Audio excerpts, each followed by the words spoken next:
шестой фестиваль по счету. Уже 5 лет мы его проводим. В течение 3 дней вы услышите читки. Раз. Отлично. В течение 3 дней будет проходить фестиваль, и будет в рамках фестиваля и читки, как обычно, и образовательная программа. И первый день сегодня нашего фестиваля, и он проходит в стенах театра имени Мусрепова уже 3-й год подряд, и мы очень благодарны театру за то, что принимают нас.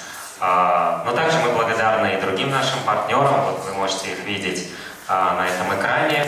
Здесь и другие театры, и культурные, образовательные учреждения, наши информационные партнеры. Вот, в том числе вот, телеграм-канал «Оля ведет в театр». Вот, автор канала здесь присутствует. В нем вы сможете почитать обзоры на все читки фестиваля. Так что подписывайтесь. И у нас есть еще появился, здесь он не указан, гастрономический партнер. Бар «Светлое будущее». Находится на углу Толиби Аблайхана. Здесь вверх недалеко, если пройти.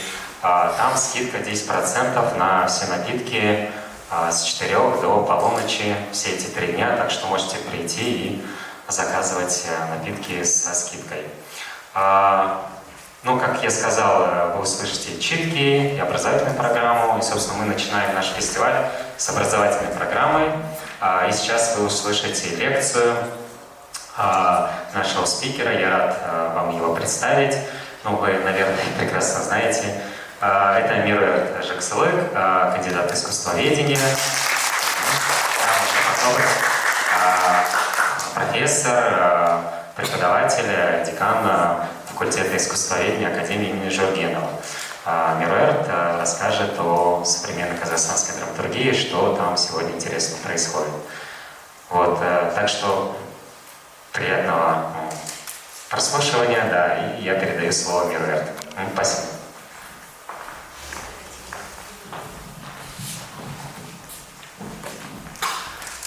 Қайырлы күн баршаңызда. Осы керемет драма KZ жобасында көргеніме өте қуаныштымын. Себебі драма KZ жобасы қазіргі таңда жалпы қазақстандық драматургияның алға жылжуына бірден-бір атсалысып отырған жоба. Кеңістік десек те болады, себебі оның ауқымы өте кең. Қазіргі таңда өздеріңіз білесіздер, осы драма KZ кеңістігінде жақсы көрінген қайсы бір драмалық шығармалар, пьесалар әртүрлі жаңағы театрларда өзінің ары қарай былайша айтқанда екінші өмірін бастан кешіп жатыр деп әбден айтуға болады. Сондықтан да бұл маңызды жобаны ары қарай жалғастыру және біз бұл істе әрине ең бірінші алғысымызды осы жобаның басшысы, жетекшісі Олжас мырзаға көп алғысымызды білдіреміз. Шын мәнінде сонау Ресейде жүрсе де осы қазақстандық өнердің, соның ішінде драматургияның өзінің поле зрения дейді ғой, орысша айтқанда өзінің былайша айтқанда жүрек қағысымен, лебізімен осыны ұмытпай алға қарай жылжытып жатқаны бұл орысша айтқанда дорогого стоит дейді. Жаңағы шын мәнінде бұл өте маңызды. Сонымен қатар осы іске атсалысып жатқан барлық осы мынау біздің мықты демеушілерімізге де алғыс білдіреміз. Енді шын мәнінде қазіргі қазақ драматургиясы туралы айтылар сөз көп және айтылу да керек. Неге? Себебі драматургия жоқ жерде театр болмайтыны сөзсіз, иә. Сондықтан да драматургия туралы әңгімені арғы бастан да қозғай берсек болады. Енді дәл осында жиналып отырған көрермендердің көпшілігі студенттік аудитория екен. Сондықтан да мен осы аз-маз драманың өткен тарихына да сәл-сәл тоқтала кетуге рұқсат етіңіздер. Енді шын мәнінде драманы сахналау, оны осы екінші өмір сыйлау, ол екінші сатыдағы дүние болатын болса, оны жазатын драматург, оның ішкі әлемі, оның ішкі жаңағы лабораториясы аса маңызды деген сөз. Сондықтан да осы әрбір драматургтың біз шығармашылығына көзқарас білдірген кезде әрине оның лабораториясына көңіл аударуымыз керекпіз, иә. Енді бұл ретте әрине қазіргі слайдты қосасыз ба?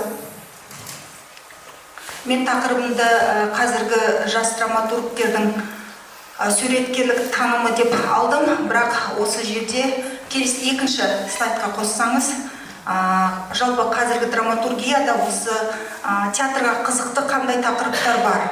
Осы туралы сіздерге баяндап бергім келеді. Себебі драматургия әрдайым сахнадан қойылу үшін ол біріншіден театр және осы көрермен залында отырған адамдардың сол былайша айтқанда тұтынушы дейміз ғой, екінші сөзбен айтатын болса, сол спектакльді көретін көрерменнің жаңағы талғамы ғана емес, оның шын мәнінде оның сұранысы неде екенін зерттеу керек. Әрине, сондықтан да осы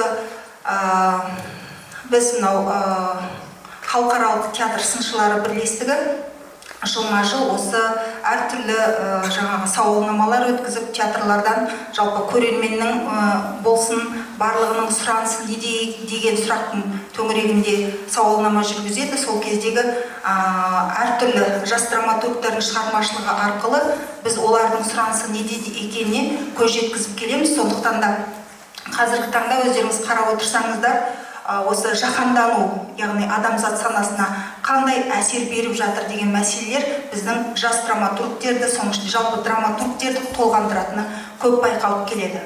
Сонымен қатар әлеуметтік желілердің адам өміріне, санасына әсер ету мәселелері, иә. Бұл ретте де енді көп нәрсені айта беруге болады.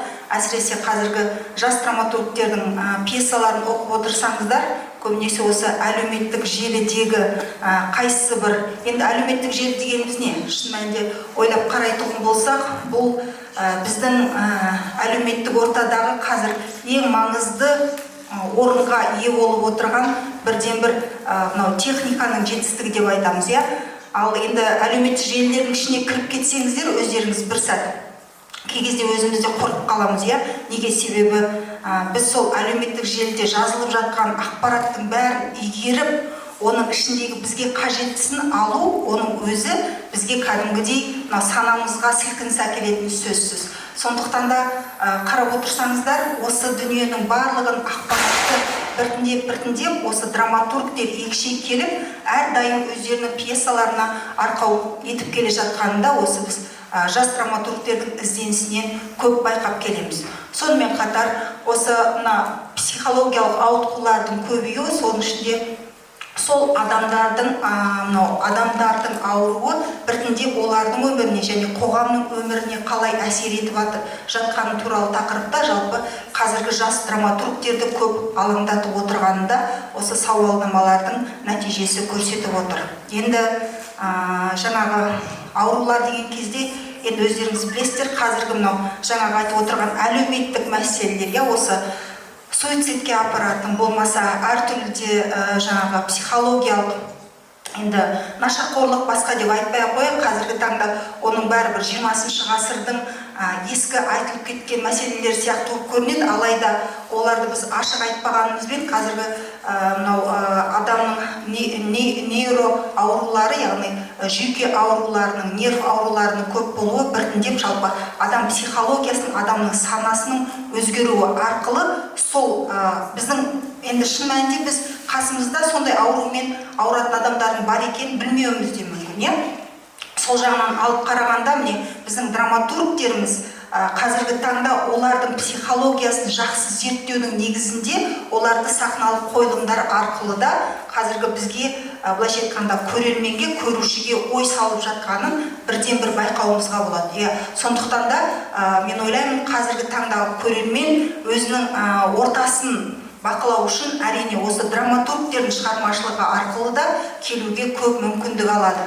Сондықтан да болар осы енді бірді айтып бірге кетесін, алайда айтып өтейін, осы соңғы 3 жыл болды біз осы өнертану факультеті, Жүргенов атындағы ұлттық өнер академиясының өнертану факультетінде бірнеше лаборатория жұмыс істейді. Соның ішінде осы жас драматургтерге арналған лаборатория бар.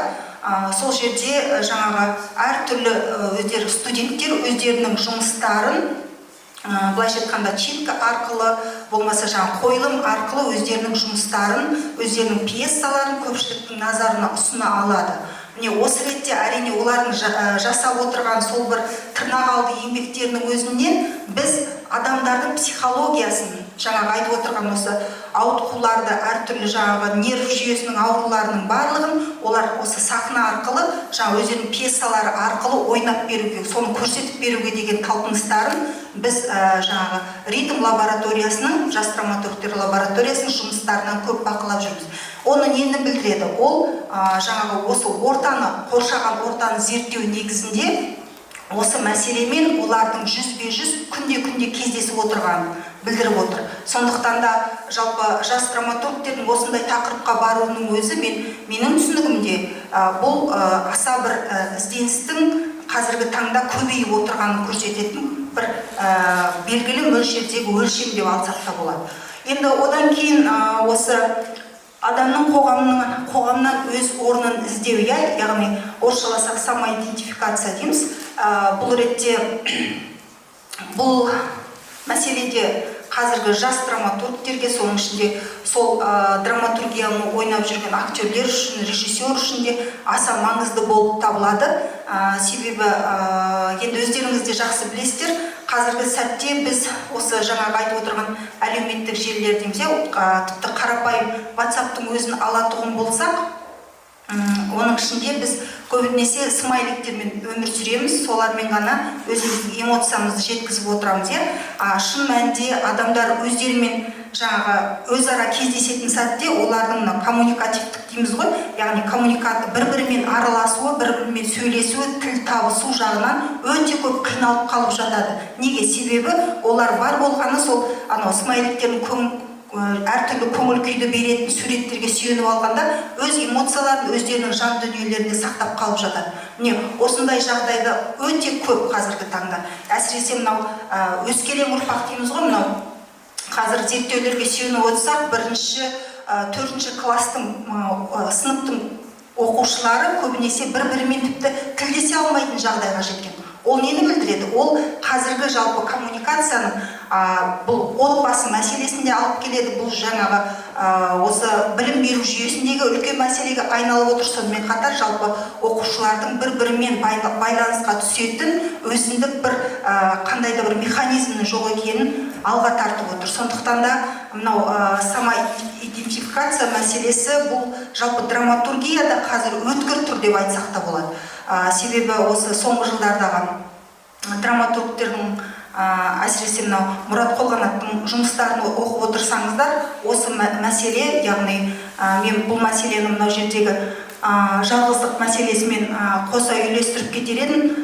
Осы соңғы жылдары драматургияны оқып отырсақ, көбінесе осы адамның өзімен өзі оқшауланып қалу процесі, сол арқылы оның әлемнен бас кешуі, әлемнен оқшаулану процесі, осының барлығында ол жаңағы драматургия арқылы жақсы жеткізіп беруге тырысады. Бірақ оның қазіргі драматургиядағы сәл сол жетпей тұрған жағы да соның бір детальдарын көрсету мәселесінде әрине әлі де ізденетін тұстар бар екен деп осы оқып отырған кезде көңіліңе бір қаяу түсіп отырады. Алайда осы жалғыздық мәселесінің көтеріліп жатуы бұл тек жастар арасында ғана емес, бұл әсіресе мынау үлкен буын дейміз ғой, яғни осы қариялардың арасындағы көптен көп бір мәселе екені көзге түсіп отыр. Әсіресе айта кету керек, осы мына қарттар үйінің көрінісі қазіргі драматургияда өте көп. Бұрындары енді кеңес заманы дейтін болсақ, оның бәрін айту, оның бәрін жаңағы былайша айтқанда көрсету ұят болып саналды. Ал қазіргі драматургияның бізге беріп отырғаны да сол.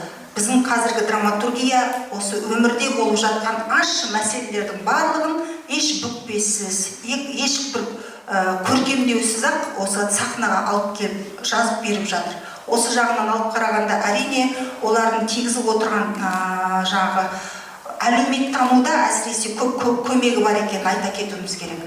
Енді осы жаңа қариялар үйін бекер айтқан жоқпыз ғой.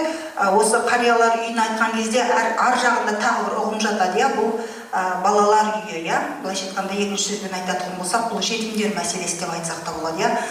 Бұл ретте сол қарттар үйінің пайда болуы айналып келгенде осы қазақ ұғымына жат дейміз, жетімдер үйінің пайда болуымен тікелей байланысты, иә. Сондықтан да осы бір мәселе, жалғыздық мәселесінің қақ ортасынан бөліп қалып қарайтын болсақ, бір жағында жаңағы қариялар үйі тұратын болса, екінші жақ басында жетімдер үйінің тұратын мәселесі әрдайым бірінші орынға шығып кетеді. Енді бұл ретте енді өздеріңіз білесіздер, мынау бізде Ақмоншақ Ахмет деген қыздарымыз бар, жазушы әпкелеріміз бар. Сол кісінің пьесаларын оқыған кезде әсіресе сол әйел адамдардың мәселелері арқылы осы жалғыздық тақырыбы көптеп бірінші орынға шығып отырады. Енді ары қарай бұл жерде қазіргі осы жетімдер үйі, балалар үйі дейміз, сонымен қатар буллинг мәселесі, яғни отбасылық қарым-қатынастың, сонымен қатар тұрмыстық зорлық-зомбылықтың барлығы да қазіргі таңда бұл қоғамда болып жатқан мәселе болғанымен қатар, сонымен қатар қазіргі біздің жас драматургтердің де шығармашылығына етене еніп кеткен десек те болады. Енді бұл ретте шын мәнінде осы буллинг мәселесін қазіргі таңда ресейлік біздің драматургтердің шығармашылығында өте көп көрінгенмен, осы соңғы жылдары мен біраз драматургтердің шығармашылығын оқып жүрмін. Сол кезде осы Мұрат Қолғанаттың да бірнеше пьесасынан оқып қарасаңыздар болады. Осы отбасылық қарым-қатынастың бала санасына тигізетін әсері және бала өскеннен кейін сол отбасында көрген қайсы бір қысымшылықтарын өзінің отбасына да жасап жатқан үлкен бір проблема етіп көрсетіп береді. Осы жағынан алып қарағанда әрине қазіргі драматургия жалпы өмірдің қағысын, тынысын жеткізуде көп еңбек сіңіріп жатқаны сөзсіз. Сондықтан да осы мәселелердің бәрі әрине жас драматургтердің шығармашылығынан көріну арқылы ең бірінші көрерменге жетуі бұл аса маңызды деп айтар едік. Неге? Себебі қазіргі театрдың ең бір жақсы тұсы және осы әртүрлі театрда болатын жаңа жанрлардың көмегі сол. Көбінесе осы театр мен көрермен және автор арасындағы шекараны бұзып тастауға көп көмектеседі. Сол жағынан бұл өте жақсы, тиімді тәсіл деп айтар едік.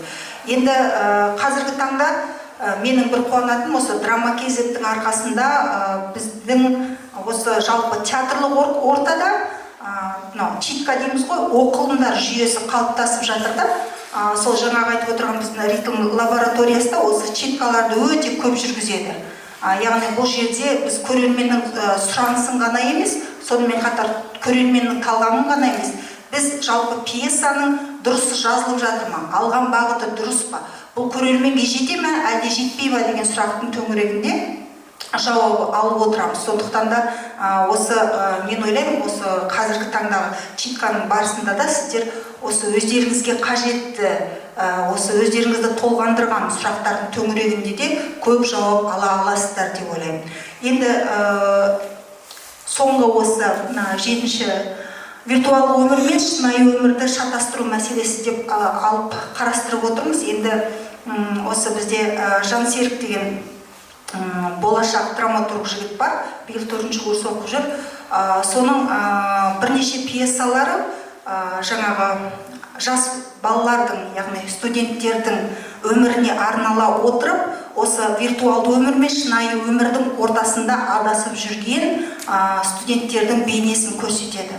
Яғни жаңағы тоқсоғу арқылы жаңағы студент виртуалды өмірге кіріп кетіп, сол жақтан жаңағы өзінің былайша айтқанда екінші өмірін сүре бастайды. Бірақ сол виртуалды өмірде сүріп келіп, ол неше түрлі қызықты басынан кеше отырып, бәрібір оның ойына бірақ нәрсе келеді.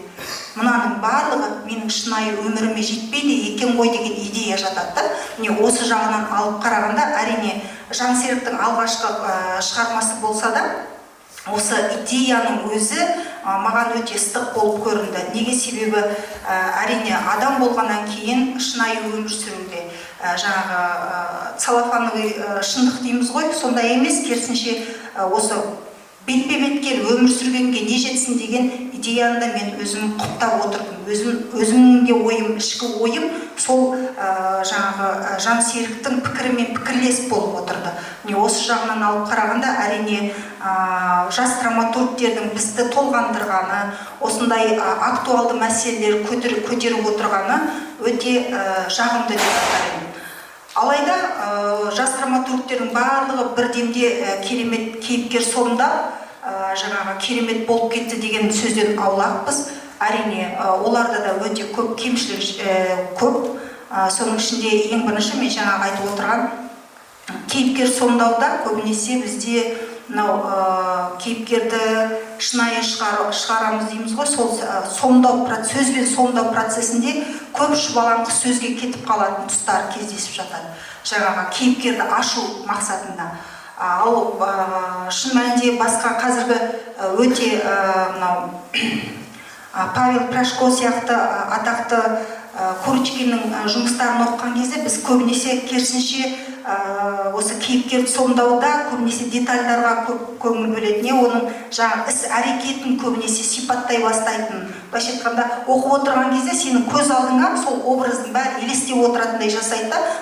Сол тұстыққа келгенде әрине олардың үйренері көп екенін. Енді шын мәнінде қазіргі драматургтеріміздің көбі өз бетінше оқып, өз бетінше ізденіп жүрген былайша айтқанда драматургтер ғой, сондықтан да олардың ішінде кәсіби маман болып жүргендері өте аз, бірақ соған қарамастан осындай талпыныстардың бар болуының өзі шын мәнінде біздің болашақта қазақ драматургиясының, соның ішінде әртүрлі тақырыптар болсын, идеялар болсын, осының бәрін жандандырып, осының бәрін ары қарай жылжытатынына сенім мол. Енді осының бәрі неге көтеріліп жатыр қазіргі таңда? Осы сұрақ әрине бізді алаңдатады. Шын мәнінде өздеріңіз білесіздер, осы 19 ғасырдың екінші жартысынан бастап философияны, өздеріңіз өткен тарихты оқып отырсаңыздар, бір нәрсеге нақты көздеріңіз жетеді. Бұл ең бірінші осы драматургияның, соның ішінде театр өнерінің біртіндеп даму процесінде өзін жою сәтіне түсіп келді, сол сәтке келді. Бұл немен байланысты? Бұл ең бірінші осы қоғамда алып отырған дағдарыстармен тікелей байланысты болатын. Бұл ретте әрине осы ең бірінші 19 ғасырдың екінші жартысында өздеріңіз білесіздер, бұл отбасы институты құлдырады деп айтсақ та болады. Яғни ең бірінші оның көрсеткіші ажырасуға рұқсат етілді. Енді осыны алып қарайтын болсаңыздар, осындай отбасылық институтының күйреуі біртіндеп келіп, жалпы адамның құндылықтары туралы ойлануға бізді итермеледі. Яғни адам өзінің отбасынан артық басқа қандай құндылық болуы мүмкін? Өзіңнің анаңнан, өзіңнің әкеңнен артық қандай, өзіңнің бауырыңнан артық қандай құндылық болуы мүмкін деген сияқты мысалы сұрақтар туындай бастады. Осындай сұрақтардың туындауы біртіндеп бұл драматургияда көрініс тапты. Сөйтіп келіп, осы шын айту керек, кеңес үкіметінің драматургиясын оқып отырсаңыздар, бізде мысалы сол Әуезовті алатұғын болсақ, сол Мүсіреповті алатұғын болсақ, 20 ғасырдың басында олардың басты проблемасы не еді? Ол қазақ мәселесі болатын. Яғни қазақ мәселесі бұл сонау біздің фольклорымыздан алып келіп, соны 20 ғасырға дейін шығарып. Мысалы Қарагөзді жазғанда да, Еңлік Кебекті жазса да, Мұхтар Әуезовтердің шығармаларынан біз сол қазақ мәселесінің арғы тегінен бастап көзімізге елестете бастаған боламыз. Ал бұл ретте қарап отырсаңыздар, қазір біздің драматургтеріміз сол қазақ мәселесін басқа қырынан қарастырып жатқанын байқаймыздар. Сондықтан да осы қазақ мәселесін сонау 20 ғасырдың басында біздің алғашқы драматургтеріміз қолға алғаннан кейін қазіргі кезеңде өзінің жалғасын тауып отыр. Енді жаңағы айтып отырған осы драматургиялық дағдарыс біртіндеп қалай дамыды деген сұрақтың төңірегінде келейік. Әрине, осы өздеріңізге белгілі, осы 20 ғасырдың басындағы біздің атақты драматургтердің соның ішінде бірікті айтсақ болады. Біз оның шығармашылығындағы ізденістер сөйтіп келіп, атақты біздің абсурд драматургиясы, иә, соның ішінде абсурдқа дейін келетін жолда біз әрине Чеховты айтпай өтуімізге болмайды. Сол Чехов драматургиясында қалған, одан ары деп жаңағы Метелинктің драматургиясында бастау алған ізденістер біртіндеп келіп, осы Чехов арқылы сөйтіп одан кейін бар абсурд драматургиясына, енді ортасында интеллектуалдық драма бар, соның бәрін өтіп барып жаңағы абсурд драматургиясына келген болатын. Енді абсурд драматургиясы қазақтың сонау кеңес өмірінде, кеңес кезінде өмір сүргенде олардың бәрі бізде бар болды десек, оның бәрі артық айтқан болатын. Оның ешқайсысы бізде болған жоқ. Бізде былайша айтқанда, біздің қазақ әдебиетінде драматургиясында жалпы осы шетелге тән интеллектуалдық драма, жаңағы Брехттің қайсы бір ізденістер дейміз, сонымен қатар жаңағы мифологизация, оның бәрі біздің қазақ драматургиясында болған жоқ. Бірақ қазіргі біздің қуанатынымыз сол. Біздің қазіргі қазақ драматургиясында осының бәрі біртіндеп бой көрсетіп келе жатыр. Әсіресе абсурд драматургиясына барып жүрген біздің Әннәс Бағдат мырзаның бір қатар шығармаларын, әсіресе ішінде Бақтан өткенде, осылардың бәрі өте қызықты. Сондықтан да қазір өздеріңіз үшін жазып алып, осы пьесаларды іздеп оқысаңыздар, соның ішінде мен Қолғанат Мұраттың Пони пьесасын ұсынар едім, сіздердің назарларыңызға оларды оқысаңыздар, қазіргі таңда біздің қазақ мәселесінің қандай екенін түсінуге мол мүмкіндік бар сіздерде.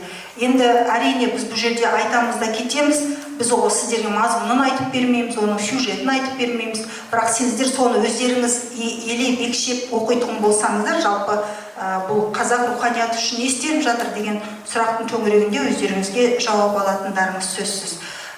Енді қазіргі таңда жас драматургтердің шығармашылығын сіздер осы драма KZ жобасы арқылы да, сонымен қатар біздің театрларда әртүрлі әдеби конкурстар болып жатыр. Соның ішінде драматургтерге арналған конкурстар, тәуелсіздік толғауы сияқты атақты конкурстар бар. Солардың жаңағы керемет жазған пьесаларын, солардың нәтижесінде оқуға мүмкіндіктеріңіз бар. Енді сондай бір шығармалардың қатарында әрине біз Айдана Аламанның жаңағы жүрегімнің иесі деген спектакль қойылды, өздеріңіз білесіздер.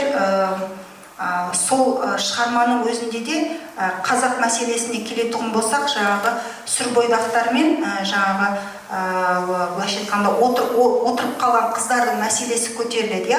Бұл да жалпы біздің қазақ үшін, біздің жалпы қазақ драматургиясы үшін аса бір былайша айтқанда жүрегіміздің түкпіріне тығып қойған мәселе. Соған қарамастан сол қанды мәселенің өзін олар сахнаға әкеліп шығара бастады.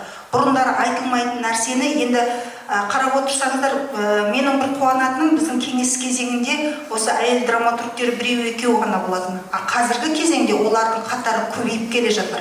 Сондықтан да бұны біз мақтанышпен айтуымыз керек деп ойлаймыз. Және әйел мәселесіне әйелдің көзқарасымен келу, бұл тіпті таптырмайтын жетістік деп есептеймін. Себебі осы біз Әуезов болсын, Мүсірепов болсын, Ақтанов болсын, олардың барлығы әрине әйел образын сомдағанда бәрібір ер адамның көзқарасымен көріп отыратын болады. Ал қазір қарасаңыздар, Айдана Аламан дейміз, Ахмет Ақмоншақ, сонымен қатар енді тағы көп қыздар бар. Мен дәл қазір қапелімде есіме түспей тұр. Осылардың пьесаларын оқыған кезде, мысалы біз қазір студенттердің арасында оқитын монолог таппай, жаңағы өздері актерлік өнер бойынша бір сандалып жүретін қыз-жігіттерді көреміз, оның бәрі неден болады? Бұның барлығы пьесаны оқымағандықтан болып жатады. Сондықтан осындай сіздерге шын мәнінде адамның жан дүниесін, езіліп жатқан эмоциясын көремін десеңіздер, сіздер сол пьесалардан емін-еркін монолог, диалог алып ойнай берулеріңізге болады. Бұл да сіздерге үлкен көмекке келетін бірден бір пьесалар болады деп толық сеніммен айта аламыз. Енді бірді айтып бірге кетесіз. Егер сіздердің тараптарыңыздан қандай да бір сұрақтар болса, әрине мен жауап беруге әзірмін. Әйтпесе өзім сөйлей беріппін. Бірінші курстар, жақта отырған студенттер, қандай сауалдарыңыз бар? Жалпы қазіргі қазақ драматургиясы туралы, жас драматургтердің шығармашылығы туралы. Ешқандай сұрақ жоқ па?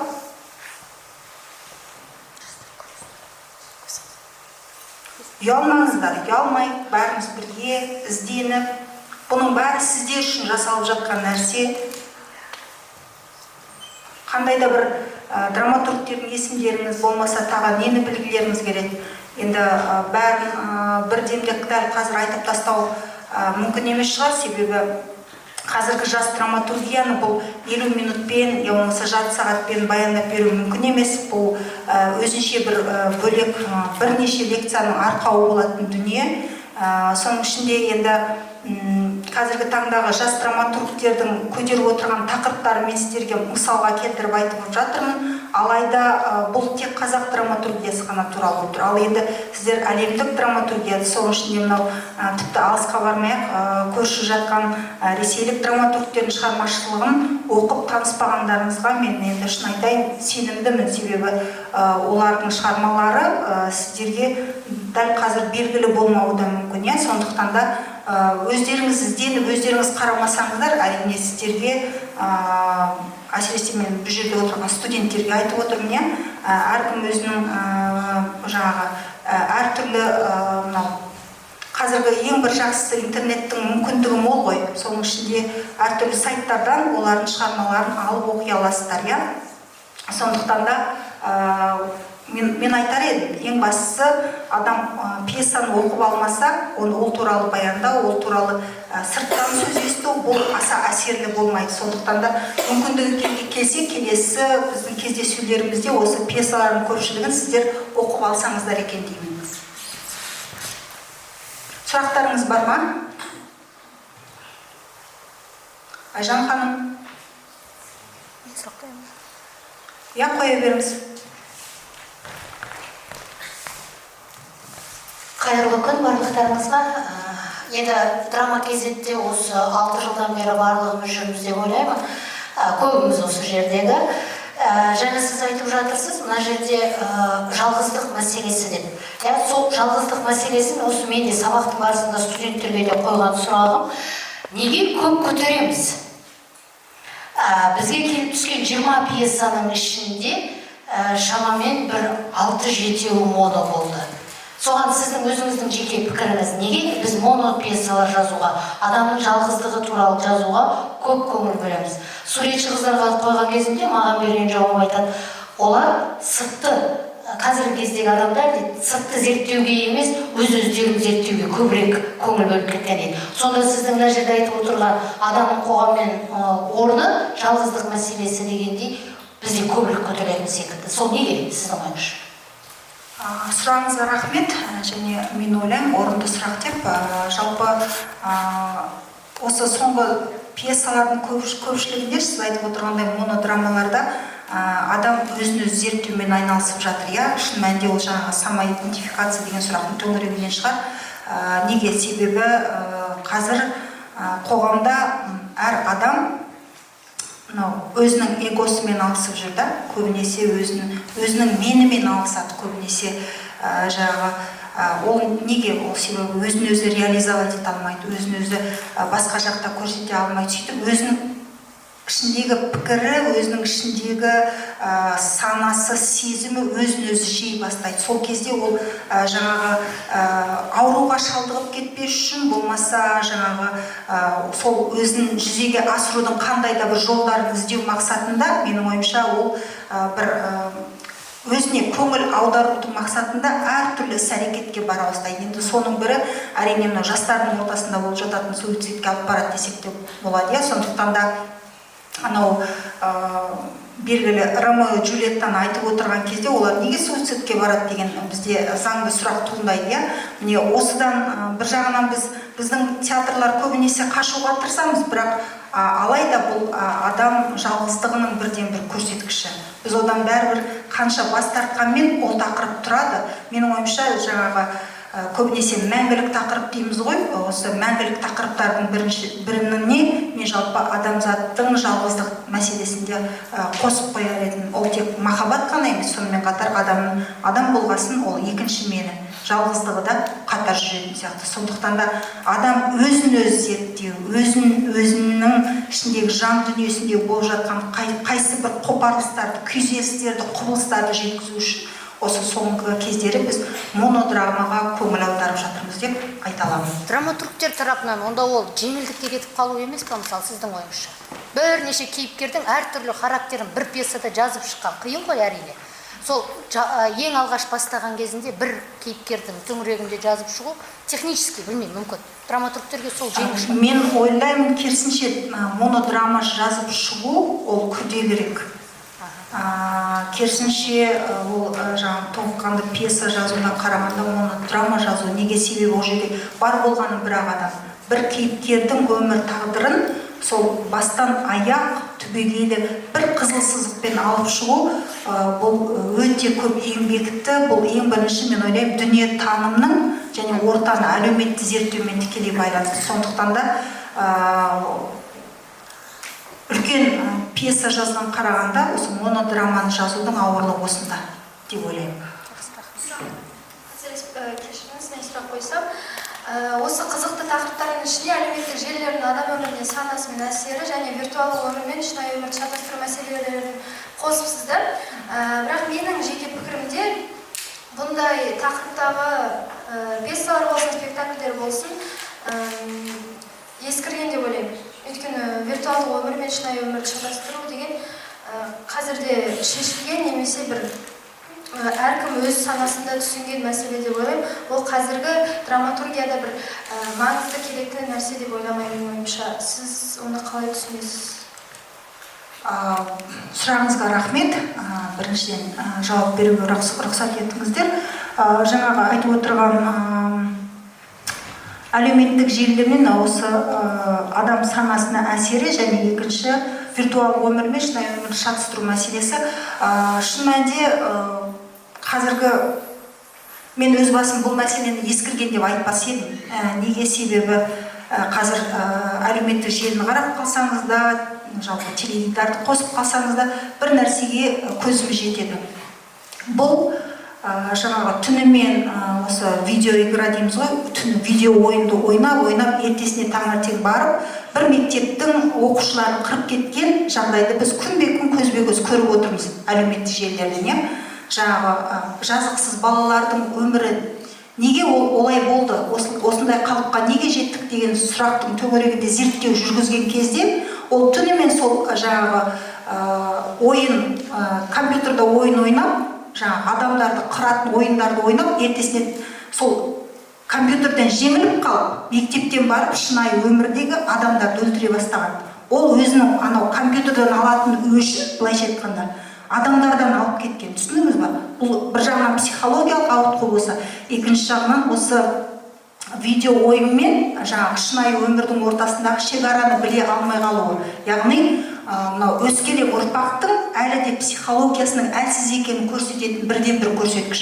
Міне осындай дүниені бізге пьесада жазып беріп отыр. Сондықтан да бұл өте орынды көтеріліп отырған мәселе деп есептеймін, және бұндай мәселелер біздің мына оқушы жастарымыз үшін, студенттеріміз үшін аса керекті. Біз оларды сол қауіптен сақтауымыз керекпіз. Мынау Аристотель айтады, тарихшының дейді, тарихшы нақты фактыны ғана айтады.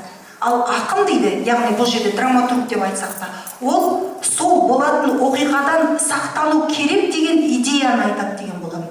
Көріп тұрсыз ба, сондықтан да бұл драматургтың қаншалықты маңызы бар екенбіз. Сол анау болатын қауіптен сақтандыру процесінде аса керекті маңызды тұлға екенін түсінеміз. Сондықтан да мен ойлаймын, жалпы драматургияда бізге сол үшін керек. Біздің болатын қауіпті жағдайларды бізге көрсету арқылы біз одан жаңағы шеттейміз.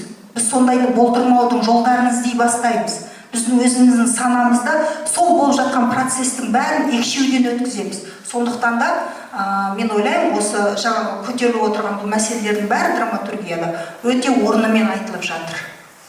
Рахмет. Енді қаншалықты бұл менің өзімнің көзқарасым. Менде сұрақ бар. Барлықтарыңызға қайырлы күн. Меруерт апай, сізге сұрағым, жалпы жобаның байқаудың 5 жылдық тарихына назар салатын болсақ, әлеуметтік драма, отбасылық драма тақырыбындағы пьесалардың саны өте көп. Ал трагедия, трагикомедия жанрларында пьесалар өте аз жазылады, тіпті саусақпен санарлық. Себебі сіз не деп ойлайсыз? Рахмет, біріншіден Олжасқа мақтанып айтсақ екен деп қояйын. Олжас, мы написали уже дипломную работу про проект. Прошло 5 лет, и мы в завершении 5 лет сделали дипломную работу. Получилась неплохая работа. Только жаль, что на казахском, а то бы тоже прочли бы.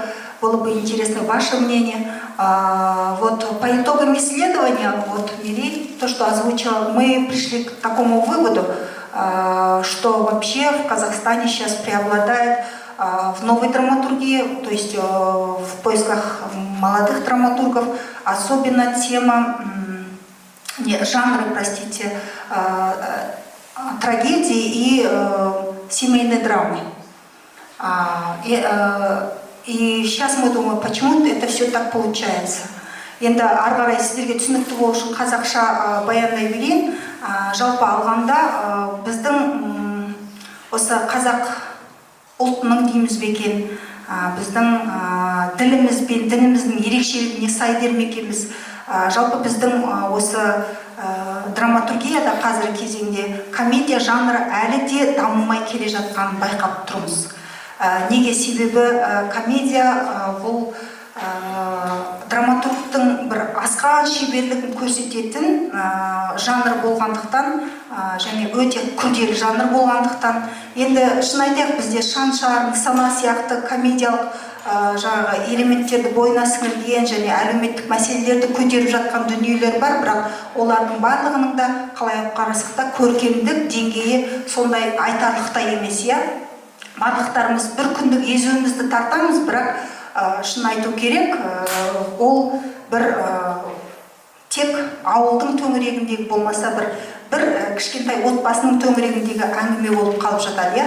Ал бірақ сондай бір құлаш сермейтін, кең көлемдегі осы үлкен бір комедиялық шығармалар әзірге шын айту керек өмірге келмей жатыр. Жаңа Мерей ханым өзінің сұрағында оның себебі неде деген сұрақ қойды. Енді оның себебін диагнозымен әлі қоя алғаным жоқ, бірақ жаңағы халықты бекер айтып отырған жоқпын. Біздің осы ұлттық ерекшелігімізге сай олар, біз өзі жылау халықпыз, енді оны мойындауымыз керек. Біз көбінесе өзіміздің ойымызды бір күлкімен емес, көбінесе сол жылау тәсілімен, осы трагедиялық, драмалық леппен жеткізгенді қалап тұрамыз.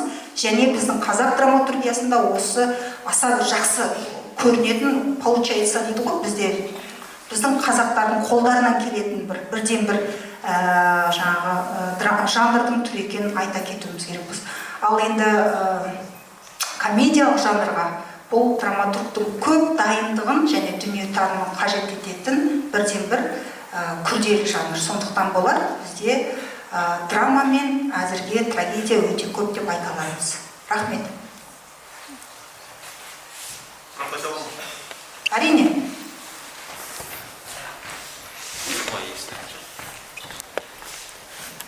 Сәлеметсіз бе? Қазіргі спектакльдер, заманауи спектакльдердің бағыт бағдарына қарап отырып, спектакльдің жақсы шығуына пьесаның жақсылығы, мықтылығы, нашарлығы қаншалық әсер етеді? Жалпы түптің түбінде осы спектакльге, осы пьесаның да керек болмай қалатын сияқты. Бұған қалай қарайсыздар? Сұрағыңыз түсінікті, рахмет, және маған театр танушы ретінде аса қызықты. Себебі бұл мәселені мен үнемі айтып жүремін, көтеріп жүремін. Мені де толғандырып жүрген мәселе. Соның ішінде жаңағы сіз айтқан пьесаның, драматургтың қаншалықты осы театрға қажеті бар, және керісінше қазір біз осы соңғы кезде режиссерлер пьесаны тіпті пьесасыз ақта спектакль қою мүмкіндігі туындап жатыр деп отырса, өте дұрыс. Шын мәнінде осы көрініс өкінішке орай әлемдік театрда бой көрсетіп келе жатыр. дәл қазір біздің қазақ театрында бола қоймас, бірақ әлемдік деңгейдегі сіз айтып отырған мәселе. Яғни бұл перформативность дейміз ғой, осы перформанстық қойылымдарда көбінесе осы драматургиялық жүйе өте әлсіз болып келеді. Соның нәтижесінде қайсы бір қазіргі біздің жас режиссерлеріміз соған еліктеу процесінде осы пьесаның орнын әлсіретіп бара жатыр. Енді постдрамалық театрда жалпы осы қазір драманың орны әлсіреді деп, құлдырады деп отыр ғой. Алайда менің ойымша бәрібір біздің әсіресе қазақ үшін, қазақстандықтар үшін біз сөз құдіретіне бас иетін халықпыз. Біз сөз арқылы өзіміздің өнерімізді жасап келе жатқан халық ретінде біз бәрібір сөз тыңдаймыз. Басқа ұлттар сияқты, басқа ұлттардың көпшілігі бимен, әрекетпен беріп жатады ғой, ал біздің қазақ драматургиясының құдіреті де сонда. Біз сөзге тоқтайтын халықпыз. Сондықтан да мен ойлаймын, біз қазақстандықтар үшін пьеса ертең жоғалып кетпейді. Неге? Себебі біздің ерекшелігімізде осы ұлттық ерекшеліктен бәрібір бастау алады. Бірақ сіздің айтып отырған қорқыныш ерте ме кеш пе біздің қазақстандық сахнаға келуі әбден мүмкін. Менде де сондай қорқыныш бар. Сондықтан сіздің ойыңызбен қосыламын.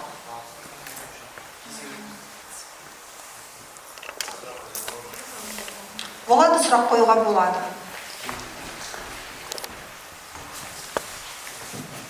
Баршаңызға саламатсыздар ма?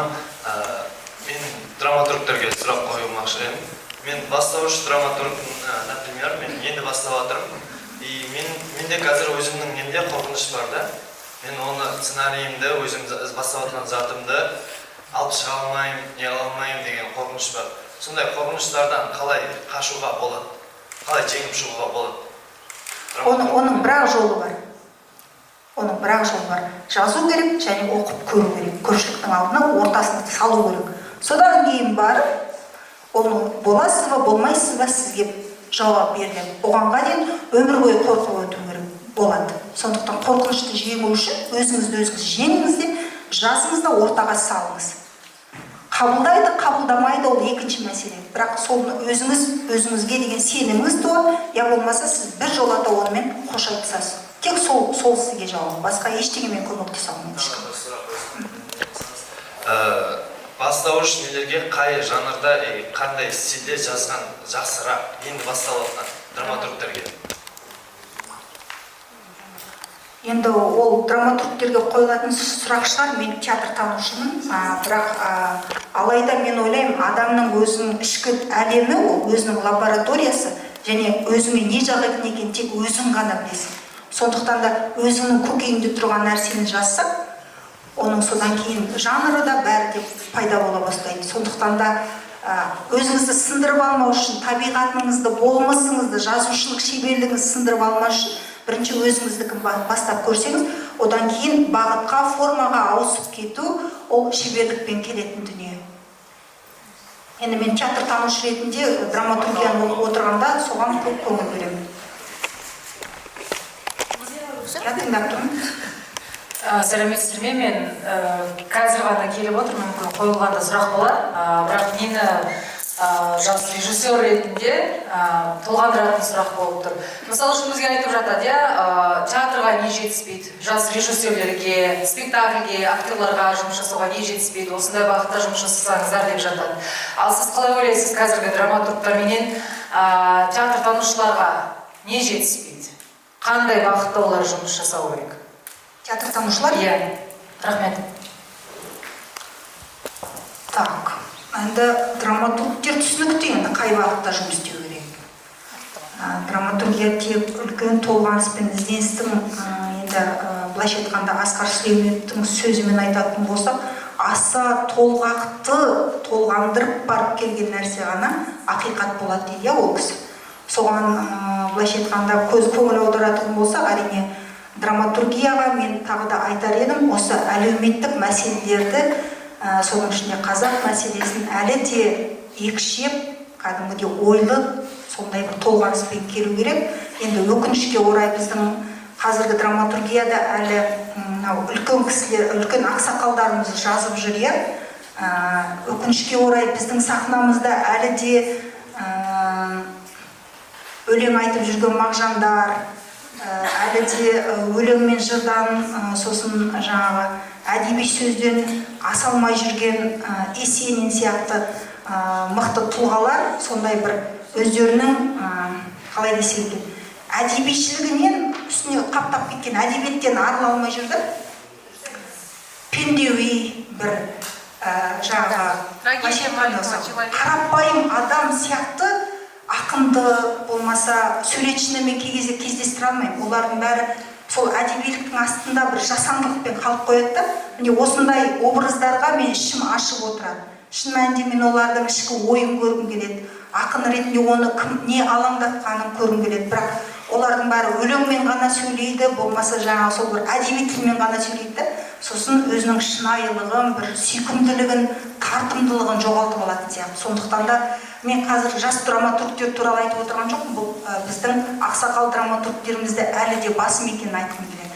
Ал қазіргі жас драматургтер керісінше ізденістерінің көпшілігін осы қысқа сөйлеу, енді біз өмірде шұбалантып сөйлеп тұрмаймыз ғой. Осы ізденістері маған ұнайды, менің көңіліме жағады. Сондықтан да мен тағы да айтамын, Аннес Бағдат болсын, Айдана Аламал болсын, сол жаңағы Мұрат Қолғанат болсын, олардың драматургиясы қазіргі жаңа формаға, жаңа бағытқа келе жатыр. Енді мен жерде тек қазақ драматургтерін айтып отырмыз, қазақ әйтпесе орыс драматургтерінің ішінен енді оларды Павел Прашкодан бастап бәрін, Вырыпаевтың бәрін оқып, олар бойларыңызға сіңіре берсеңіздер болады. Олар өздерінің істерінің шеберлері. Сонау Николай Калядан мектебінің, Уральск мектебінің қаншама шыққан мықты драматургтер бар, иә? Солардың бәрін оқысаңыздар, олардың тілдерінің былайша айтқанда шығарманы бізге жеткізу формалары мүлдем басқа. Міне осы формалар біртіндеп біздің қазақ драматургиясына келсе екен деп отырмын. Енді мен мысалы өзім Макдонахтың өзім сүйіп оқимын ол кісінің Макдонахтың шығармаларын ше. Мына Человек-подушканы оқыған кезде менің алған әсерімді көрсеңіздер, мен не күлерімді, не жыларымды білмеймін, мен сондай бір басқа әлеммен кездескендей көңіл күй кешкенмін. Сондықтан да міне осы сияқты нәрселер біртіндеп бәрібір қанша қазақ қашсақ та біз солармен бетпе-бет келетініміз сөзсіз. Біз ерте ме кеш пе сол жолды бәрібір бізде жүріп өтеміз. Сондықтан да және ең бастысы біз қазір соларды оқи отырып, біз қазақ мәселесін ұмытпауымыз керек еді деп ойлаймын. Өзім жүрегіммен шығатын, себебі мен өз ұлтымның адамы болғаннан кейін, мен сол өзімнің ұлттық дүнияларым сол драматургияның астарында жатса екен деген ұғымда боламын. Ал жаңағы сіз айтқан театр танушыларға қатысты мәселе, мен ойлаймын, біздің театр танушылар жалпы бізде енді шеттеп қалып жүрген жоқ. Біз процесті қолымыздан келгенше қараймыз, шетелдік фестивальдерге баруға тырысамыз. Сол арқылы әрине осы Қазақстанда болып жатқан қайсы бір құбылыстарды бағалауға мүмкіндігіміз бар. Менің ойымша қазіргі қазақ театр тануына не керек, енді көп шығу керек шығар шетелдерге, басқалармен салыстыру үшін. Енді артта қалып қойдық деп өз басым театр танушыларды айта алмаймын, аузым бармайды. Көп рахмет. Тағы да бір сұрақ қойсам, осы жаңа театр танушыларға байланысты, өйткені өзімді қызықтырып тұрғаннан кейін өзімнің құрбыларым да, ағапайларым жаңағы, осы театр саласында жұмыс жасайды. Жаңа драматургияда да көптеген достарым және таныстарым. Сіздер қалай ойлайсыздар? Бір көріп спектакльді, бір көргеннен кейін сын жазу жағына қалай қарайсыздар? Және де көпшілік айтып жатады ғой, мысалы шет мемлекеттерде читка барысына қатысады, одан кейін составтарды салыстыра келіп, көріп, одан кейін барып сын жазған дұрыс па, әлде бірден келіп сын жазу, мысалға қалай негізі? Сұрағыңызға көп рахмет. Енді бір жыл театр танушыларға тиіп жатқаннан кейін айта кетейік, бұл өмірдің ағысы, өмірдің ритмі, ырғағы қазіргі біздің театр танушыларды ешқандай мүмкіндік қалдырмайды. Бірнеше рет барып, оны көріп, егер біз уақытлы бір күн көрген спектакльді бүгін жазбасақ, онда былайша айтқанда әлеуметтік желілердің екпінінен қалып қоямыз, ырғағынан қалып қоямыз, содан кейін біз ешкім оқымайды бізді. Сондықтан да қазіргі театр сыншысы ретінде біз көрген спектакліміз сол күні жазып, сол күні әлеуметтік желіге жариялаймыз. Неге? Себебі ол уақыттың сұранысы. Біз қазір сол дағдыға ауысып бара жатырмыз. Бұрын енді сіздің сұрағыңыздың мен төркінін түсініп отырмын. Кезінде енді Мачаловтың жаңағы ойынын қанша рет көріп бар, 12 рет көріп бар жазған дүниелер бізге айтқыңыз келіп отыр ғой. Ол өте дұрыс, солай болу да керек. Театр сыншысы деген сондай болу керек. Бұл енді біздің екінші мәселеміз. Біз ол театр танушылық зерттеулерге қалдырамыз. Біз өзіміздің монографияларымызға, өзіміздің зерттеу ұжымдық жұмыстарымызға қалдырамыз. Бірақ сыншылық ол күнбе-күн ол әлеуметтік желілерден қолымыздан келгенше жариялауға тырысамыз. Сұрағыңызға жауап бере алдым ау деп ойлаймын. Рахмет. Кешіріңіз, Аридаша Амангелдіқызы, мен жас театр танушымын, және сіздің сұрағыңызға бір өзімнің ойымды айта кетсем. Жалпы театр танушылық, драматургия, режиссер барлығы бір қарқында бір лепте болып жатқан жағдай ғой театр. Сол себепті біздің ісіміз ол сіздерге, режиссерларға, яғни драматургтерге барлығына байланысты. Сіз енді айтып жатырсыз ғой, неге шетелде осындай процесс болады да бізде неге болмайды деген. Мүмкін шетелдік драматургтер мен режиссерларды салыстырғанда мүмкін солай шығар. Өйткені сіздер де шетелдіктер емес, шетелдіктер сияқты емес, сіздер бізде шетелдіктер сияқты бола алмаймыз деген ойды айтқым келген жас театртанушы ретінде. Көп рахмет. Мәселе театр өзі заинтересованный болып театроведті шақыру керек. Репетиция Аридаш бастаған кезде Аридаш өзі театроведті шақыру керек. Фархат та сол секілді. Содан кейін нәрсе болады. Ұрыспаңыз, мен сіздерді жақсы көремін. Просто жақсы болсыншы деп айтып жатырмын. Шынымен де өзім достарым отыр ғой, мен оларға айтамын. Азерке, ты же помнишь, келіңдерші, көрейік. Совокупность, олар да хабарласып жатады, мысалы. Бірақ оның барлығын, мен ойлаймын, мысалы лаборатория деп жатамыз, сол сияқты пікірталаспенен жұмыс жасаған, әлдеқайда қызық бола ма деген өзімнің ұсынысым, дұрыс қабылдаңыздар. Одан кейін сіздің де айтатын ойыңызды түсініп тұрмын, бірақ та мысалы мен қоюшы режиссер ретінде ешкімнің қолын қаққан жоқпын. Бірақ менің де есігімді көп ешкім қаққан жоқ. Егер де ол келем десе, әрине біз ойлаймыз театр басшылығы да мен де оған қарсы болмаймын. Мен ойлаймын, ол үлкен жақсы процесс болады деп, сол үшін. Ол болашақтың еншісінде, иншалла, оған да барамыз. Енді тағы бір сұрақ. Мүмкін көп сөйлеп кетермін, кешірім сұраймын. Былай айтып жатады, көп айтады. Мысалы, классикаға тиіспеңдерші. Классикаға тиіспеу, лучше өздерің бір драматургия жазып алмайсыңдар ма деген пікір қалып жатыр да. Яғни біз енді әртүрлі формаға, біз емес жалпы формаға салып, біздің қазақи классикаларда, басқа бір бағыттарда жасап жүрмін ғой.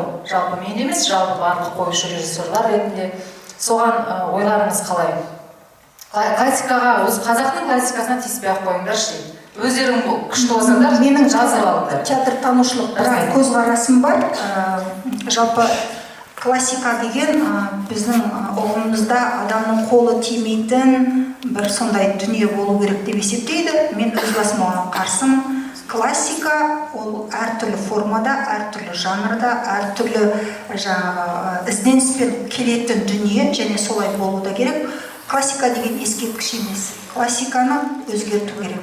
Сондықтан да оны актуализация классики деп қазір бүкіл әлемде оны әртүрлі вариантта қойып жатыр. Сондықтан да енді көпшіліктің бәрі мені жек көріп кетсін мейлі, бірақ мен классиканы актуализация, яғни өзектендіргенге өз басым келісемін, және мен үшін ең қымбаты да соны қалай жасаған екен. Мынау актуализацияны қалай ойланып, қалай өмірге әкелді екен деген сұрақ көкейімде тұрады, және маған сол өте қызықты театртанушы, зерттеуші ретінде.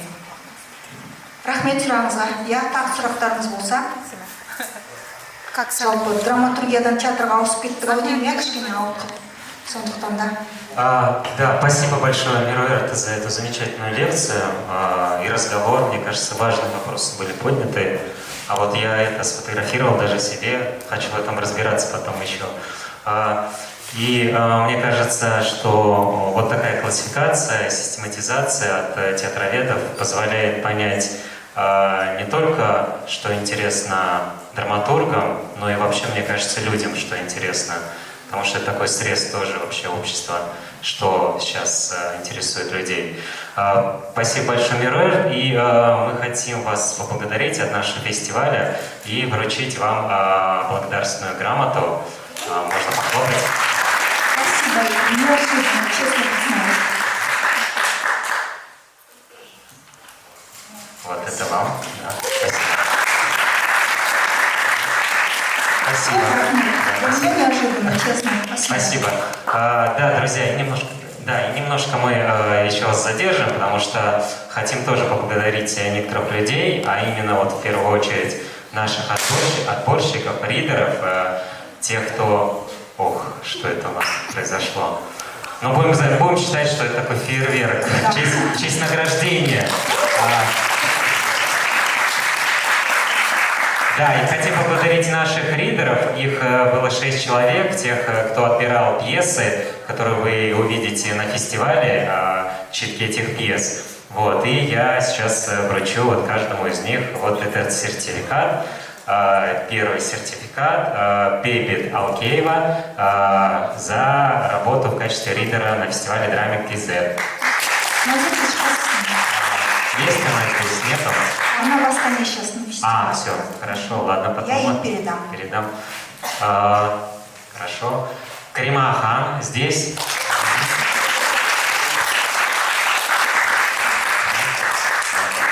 Пожалуйста, это вам. Да? И вот еще. Спасибо. Наш ридер еще один. Рана Назарова. Спасибо большое. Простите, вот еще. Да, Ульжан Курманбай.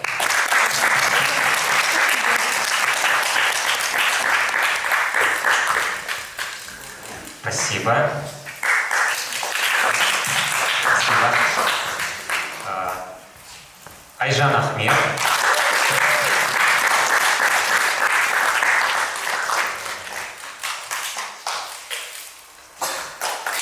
Спасибо. И Назирке Кумаргалиева. Спасибо. Спасибо вам большое. Спасибо. И у нас еще один сертификат и грамота. Мы также благодарим наших критиков, людей, которые писали рецензии для нашего блога. Вот, и в частности, Ольга Малышева написала рецензию, и мы вручаем грамоту. Спасибо, Ольга. Спасибо. Друзья, у нас сейчас буквально небольшой перерыв, и 15:30 первая читка нашего фестиваля. Так что ждем вас, не уходите, мы уже скоро начнем.